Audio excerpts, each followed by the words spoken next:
Zero knowledge proofs, from zero to hero in 5 minutes. Zero knowledge proofs are transforming the landscape of digital identity and blockchain compliance. But how exactly does Concordium leverage these cryptographic proofs to offer both privacy and compliance at Layer 1? Here's Erasmus Hagen and cryptographer Christopher Portman from Concordium explaining how their innovative approach stands apart. Concordium compliance, from zero to hero on zero knowledge proof. There are many different kind of proofs you can use to prove things in zero knowledge. People talk a lot about stocks and things like that in blockchain, which are extremely powerful proofs. You can prove lots of stuff in it, but they are extremely heavy on the prover side. It takes a lot of time to generate a proof. A cell phone can't do it. Other protocols for zero knowledge proofs are super simple and it's super efficient generating a proof, but you can only prove very few things, very restricted things.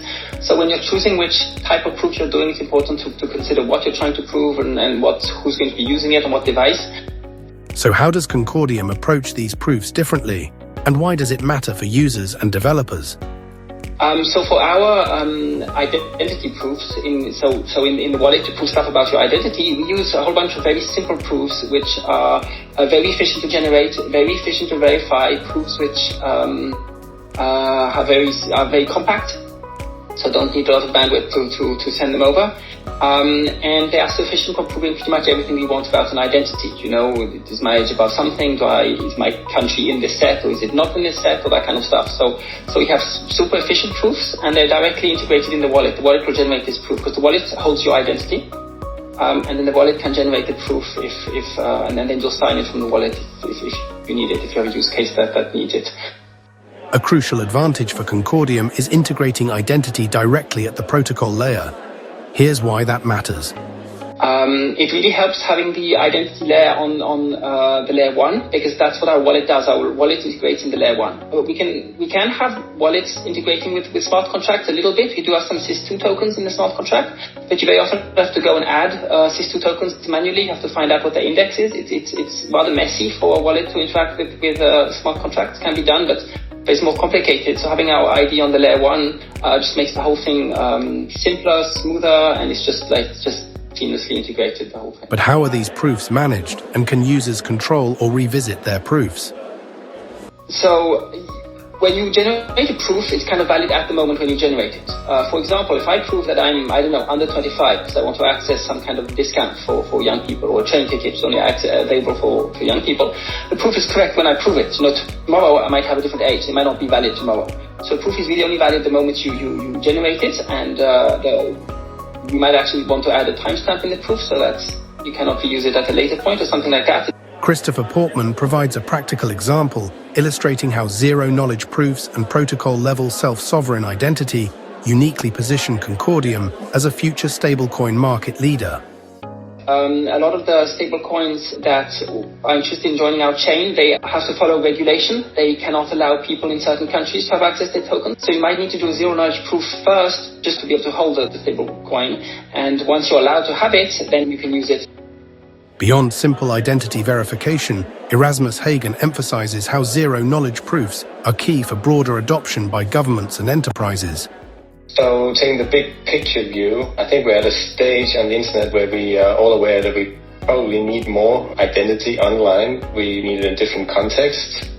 Anti-money laundering to protect us better. As more money services and financial services, they become more digitalized. At the same time, as an internet user myself, I just ask that we don't just trample all over our privacy. So it's a balance. It really is a balance. There is no easy answer to that.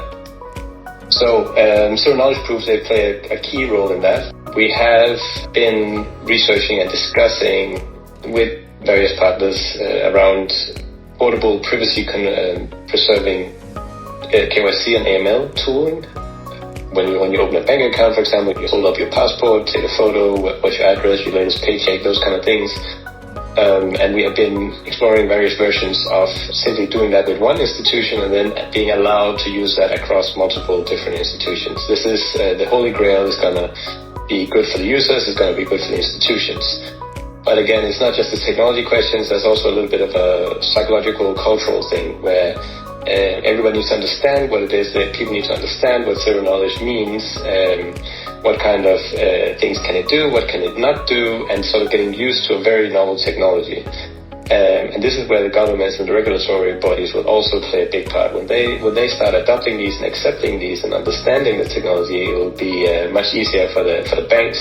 Now, in terms of government, there's a ton of applications that governments could do, especially when we start talking about international bodies. Because, for example, in Denmark, we have a strong identity solution, but that doesn't really transfer well if you go outside the Eurozone. So especially when you start looking at international systems that need something.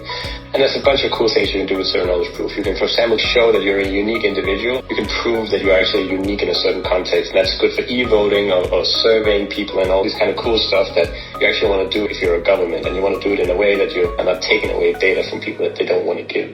It's like the maritime industry. There's a lot of professional certifications, which again are very legitimate. You want to make sure that you deal with people who actually know what they're doing. So you ask them to do some kind of course or get a certification.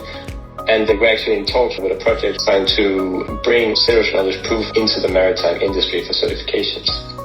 And then the final thing, of course, for large corporations, zero knowledge proofs are great for proving statements about yourself, certain attributes, especially age. I do think that has an important role to play in the vice industry. By vice, I mean alcohol, online adult. And of course social media, those kind of things, where you really want to make sure that you're dealing with an audience over a certain age. And you don't want to just take the data from people, you want to do it just in a zero knowledge proof. You can actually rest assured that you are dealing with somebody in the appropriate age and you have not really asked for that birth date. That's a very different dynamic. Zero knowledge proofs are clearly essential for the future of digital identity. Concordium's strategic use of ZKPs on Layer 1 provides a secure, efficient, and user-friendly framework for building the trust economy of tomorrow.